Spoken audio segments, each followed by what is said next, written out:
লোকসভা নির্বাচনকে সামনে রেখে স্বসহায়ক দল ও এনজিওগুলির মহিলা সদস্যদের নিজেদের অনুকূলে টানতে সর্বভারতীয় কর্মসূচির অঙ্গ হিসেবে রাজ্যেও চলছে এখন স্বসহায়ক দল ও এনজিও মহিলা কর্মীদের নিয়ে বিজেপি সম্পর্ক অভিযান কার্যক্রম।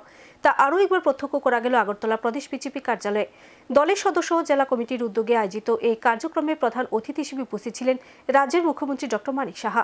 এছাড়াও ছিলেন আগরতলা পৌর নিগমের মেয়র, ডেপুটি মেয়র সহ প্রদেশ বিজেপি নেতৃত্ব। দেশের সর্ববৃহৎ গণতান্ত্রিক উৎসব লোকসভা নির্বাচন আসন্ন। নির্বাচন কমিশন এখনও ভোটের দিন ঘোষণা না করলেও রাজনৈতিক দলগুলি কিন্তু ইতিমধ্যেই অঘোষিতভাবে নিজেদের মতো রণকৌশল নির্ধারণ করে ভোট প্রচারে নেমে পড়েছে। বিশেষ করে কেন্দ্রের শাসক দল বিজেপি গোটা দেশ জুড়ে নানা কর্মসূচি সংঘটিত করে চলেছে লোকসভা নির্বাচনকে সামনে রেখে।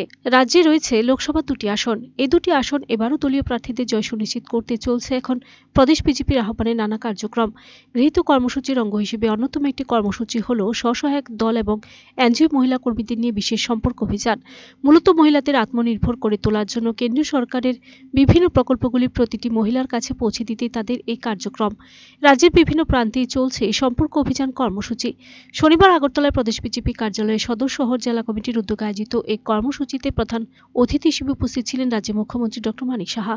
এছাড়াও ছিলেন আগরতলা পৌর নিগমের mayor Dipak Majumdar, deputy mayor Monika Das Dutta, বিধায়িকা মীনা রানী সরকার, প্রদেশ বিজেপি সহ সভানেত্রী পাপিয়া দত্ত, বিজেপি সদর শহর জেলা সভাপতি অসীম ভট্টাচার্য সহ অনেকে। সদস্য জেলার বিভিন্ন স্বসহায়ক দল ও এনজিও মহিলা কর্মীরা অংশ নেন এই কার্যক্রমে। এদিনের এই কর্মসূচি প্রসঙ্গে রাজ্যের মুখ্যমন্ত্রী ডক্টর মানিক সাহা জানান, প্রধানমন্ত্রী নরেন্দ্র মোদীজি ও পার্টির সর্বভারতীয় সভাপতি মহিলাদের সশক্তিকরণের কথা বলেছেন, আর তা সম্ভব স্বসহায়ক দলগুলির মাধ্যমে। কেন্দ্রীয় সরকার ইতিমধ্যে মহিলাদের সশক্তিকরণ করে তুলতে বিভিন্ন প্রকল্প চালু করেছে। প্রকল্পগুলি প্রত্যেক মহিলার কাছে পৌঁছে দিতে এই সম্পর্ক অভিযান কর্মসূচি। ভারতীয় জনতা পার্টির তরফ থেকে একটা কার্যক্রম নেওয়া হয়েছে। আপনারা সবাই জানেন যে মহিলাদের সশক্তিকরণের যে বিষয়, সেটা মাননীয় প্রধানমন্ত্রী এবং আমাদের পার্টির যিনি সর্বভারতীয় সভাপতি সবসময় বলেন যে মহিলাদেরকে আমাদের সশক্তিকরণ করতে হবে। তো আমরা যারা এসএসজি গ্রুপের, আপনারা জানেন যে যেভাবে আমাদের এখানে কাজ হচ্ছে, ত্রিপুরাতে সারা ভারতবর্ষে কাজ হচ্ছে, ত্রিপুরাতেও আমাদের টিআরএলএমের মাধ্যমে বিভিন্ন ধরনের গ্রুপ আমরা তৈরি করেছি। এসএসজি গ্রুপ ভালো কাজ করছে এখানে। তো যেহেতু ওনারা সমস্ত বেনিফিট পাচ্ছেন, বিভিন্ন যেসব আমাদের স্কিমগুলো আছে, তাদেরকে নিয়ে আমরা সব মানুষের কাছে আমাদের যে প্রধানমন্ত্রী বিকশিত ভারত সংকল্প যাত্রা, যেসব বেনিফিশিয়ারি যে স্কিমগুলো, সেগুলো যাতে আরও মানুষের কাছে পৌঁছায়, তো এই মহিলাদের মাধ্যমে আমরা নিয়ে যেতে চাই। আমাদের যারা এসএসজি গ্রুপ, তাদেরকে নিয়ে যাওয়ার জন্য এই অভিযান। তো এই কারণেই আজকে বিভিন্ন ডিস্ট্রিক্টে আমাদের হচ্ছে।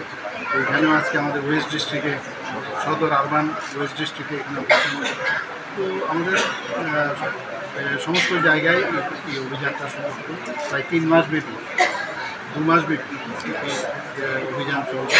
তো সেই কারণে আজকে এখানে সমস্ত এসএসজি গ্রুপ এবং আমাদের পার্টির যে ইলেকশনটা আসছে লোকসভা, এটা নিয়ে কোনো আলোচনা হবে এখানে? নিশ্চয়ই, ইলেকশন তো সবসময় আমাদের সামনে থাকবে। ইলেকশনেরই প্রস্তুতি বলা চলতে পারে যে আমাদের সবাইকে জাগ্রত করা এবং আমাদের অভিযান, সেই কারণেই সেটা হচ্ছে। ঠিক আছে। Video report, search India.